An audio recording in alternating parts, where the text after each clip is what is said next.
What's going on, everybody? Welcome back to my channel, and today I'm bringing you the second video of my mini series that I started a couple months ago.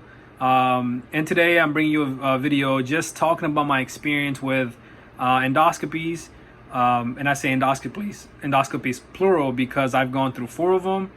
To this day, I believe they have been 4 of them in about 4 years. So whether you're about to go through one or you've gone through them, I'm just gonna share my experience. Hopefully you can get any information out of this, and if you have any questions and comments, just leave a comment on the video, and I'll gladly respond to the best of my abilities, as I always do. I'm not a doctor, I'm not a professional.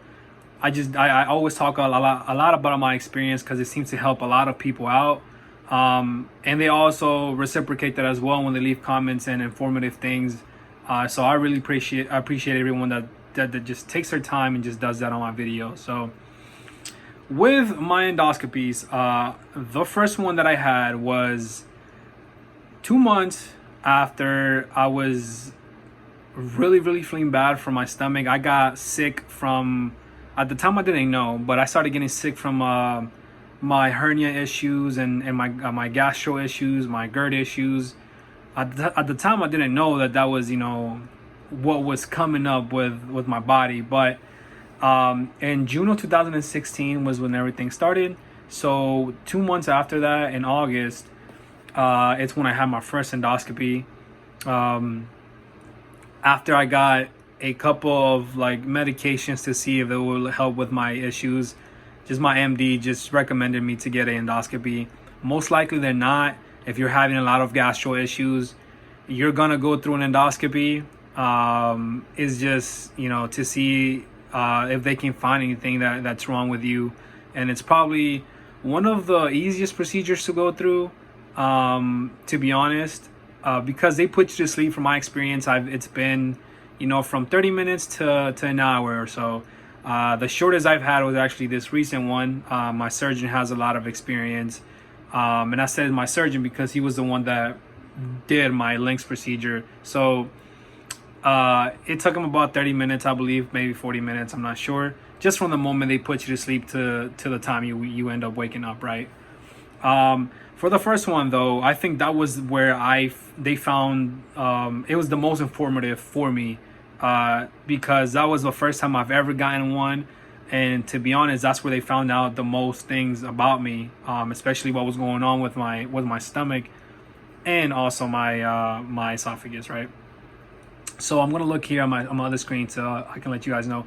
So the first thing they found was a sliding hiatal hernia, which was around 2 to 3 centimeters long or wide, however you want to call it, but it was still around 3 centimeters, right? So my stomach was sliding back and forth, and that's why they call it hiatal hernia, because your stomach is sliding into your chest cavity, and it's not supposed to do that, obviously, right? So that was also one of the main reasons as to why I ended up having my first knee fundoplication surgery. So the second thing they found was a bacteria called h-pylori. Most of you guys have heard of that. For the h-pylori, they just, to take care of that, they gave me 2 weeks worth of medication to take, and after that they gave me a month, so they can check my stool to see if I still had the medication. So if I still had the h-pylori. The only thing, though, that I would say that I didn't know at that time, which I wish I knew, that medication also kills the good bacteria in your body, right? So when you take that medication for those 2 weeks, it's also killing the good bacteria in your stomach. So keep that in mind, because I would recommend you trying to replenish that with probiotics, so you can replenish all that good bacteria back into your body. And if you don't know anything about them, you should look, do your research, going further into detail to see what I'm talking about. So the third thing that they found was ulcers, which I don't know if the ulcers were correlated with my fourth issue was that they found was my stomach was inflamed, right? I had stomach inflammation. I don't recall that the doctor or the person that did, my gastro doctor, I don't remember him telling me that the ulcers have caused my inflammation, but it could be a possibility or a correlation with that, and also with my H. pylori. So from having ulcers and that bacteria as well, it's a possibility that that's the reason your stomach was inflamed. Well, my stomach was inflamed, so that was very important to know. And eventually, actually, after taking those medications and after that endoscopy, I felt much better. Just in my stomach area in general, it felt a little bit more cleaner, I guess, like lightweight, if that makes sense. Just I felt a little better for sure. And then the good thing about all my endoscopies so far, it's that the fact that they haven't found any major issues, right? Of course, my sphincter is weak, and that's been a given since my first procedure, my first endoscopy. But like no Barrett's esophagus, no hurting or line or like damage in the lining of my esophagus from the acid and from my regurgitation issues. That I daily, I have constant and daily regurgitation issues, which I suffer from. So thank God that that's been the case so far, and that all my endoscopies, it turned out that my tract it's very healthy, right? Except for the fact that I can't keep food in my stomach, and I'm still in that journey, right? After my first procedure, I had a second one in January of 2018, and that's because that's when the Nissen fundoplication started giving out.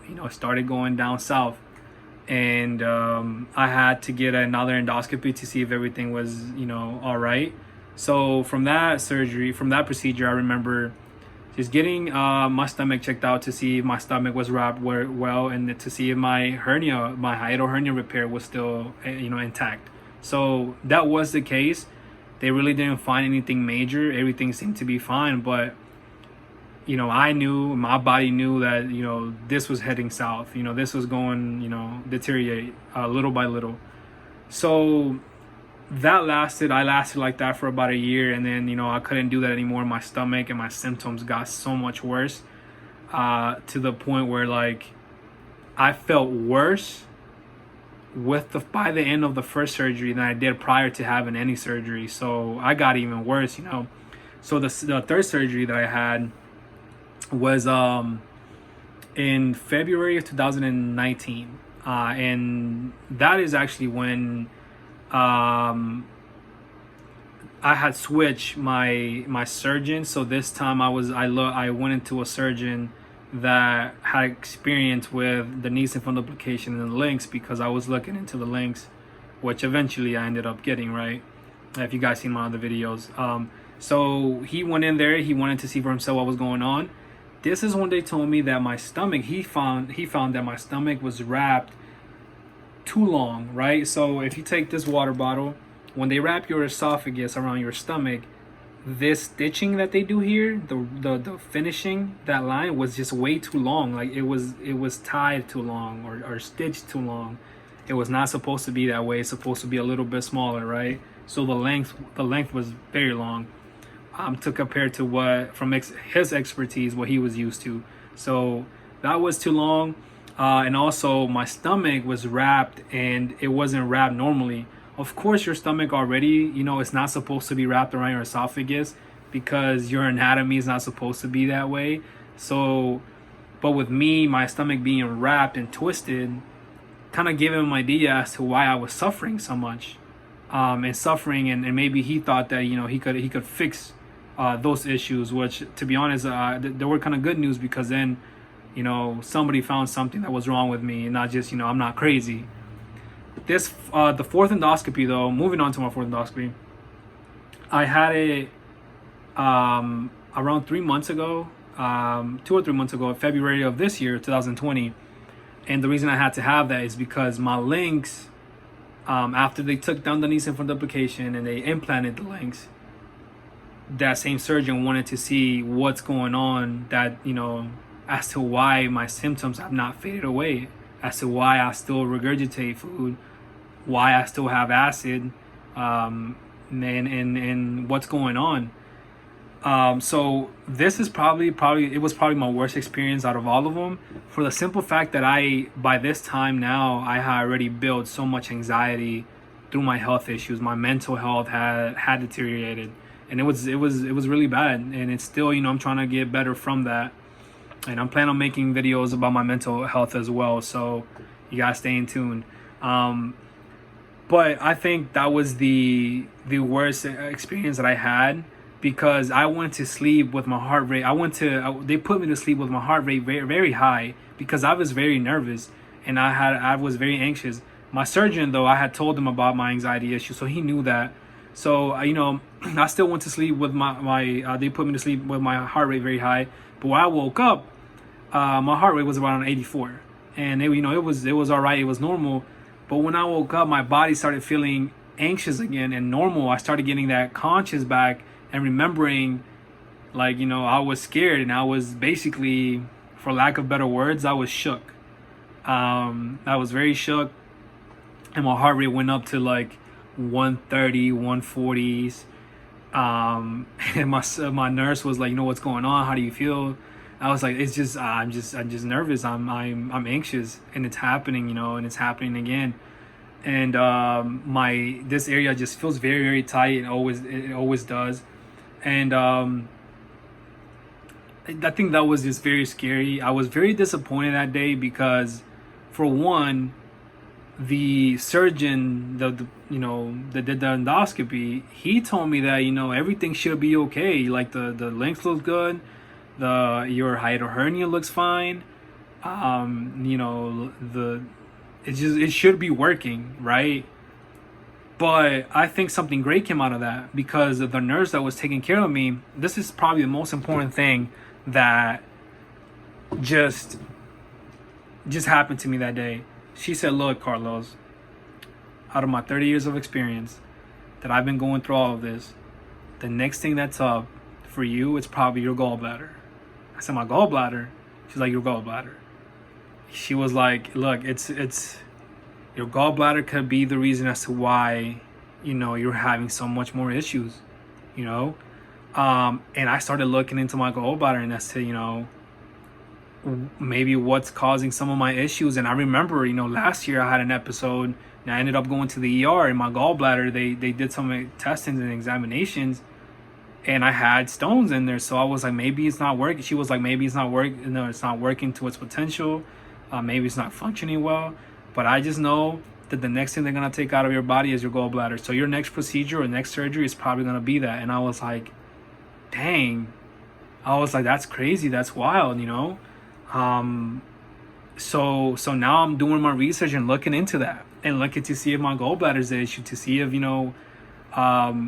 what I can do with that. I'm trying to get, I look forward to get some testings done for my gallbladder to see if, it's working fine, or to see if I still have stones in there that, I gotta give that could be a possibility. That's all I'm saying. So I'm gonna look into that and look into the research for that. So other than that, though, the endoscopies have been pretty straightforward, pretty simple, pretty basic. So if you have any questions, any comments on my experience with my endoscopy, if I didn't answer them here, or, always leave a comment. I always reply to them. And if you have any information for me or something that would help me, I would greatly appreciate it. So thank you guys for following my channel. Hopefully this video helped you a little bit. And if I didn't answer all the questions that you had in mind, just comment on the video, and I would try to just reply to the best of my abilities, especially with my experiences. I'm always willing to help you guys. So thank you guys for watching. I appreciate it. You guys have a blessed one. Take care.